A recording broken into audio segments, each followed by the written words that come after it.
আমাদের ওয়াজ করা খুব মুশকিল হয়ে যায়। কিছু কিছু জায়গায় গেলে বলে হুজুর এমন ওয়াজ করবেন হুজুর আছেন মাটি কাঁপে ওঠে।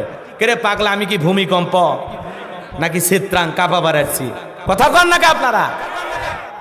আবার কিছু জায়গায় গেলে বলে হুজুর এমন ওয়াজ করবেন মানুষজন হাসতে হাসতে পেটের চামড়া ব্যথা ধরে। তো তোমার এত হাসি মজা আনন্দ দরকার, আমারে দাওয়াত না দিয়ে চিকন আলীর দাওয়াত দিয়ে কৌতুকের অনুষ্ঠান করো। কথা কন না খেয়ে। আবার অনেক জায়গায় গেলে বলে হুজুর আজকে এমন ঘটনা, এমন একটা কাহিনী ধরবেন হুজুর মানুষ জানি একটাও না ওঠে। আমি কি শ্রোতার পা ধরে বসে থাকবো? কথা কন না কে। মন চাইলে শুনবে, না শুনলে চলে যাবে। কথা কন ঠিক কিনা?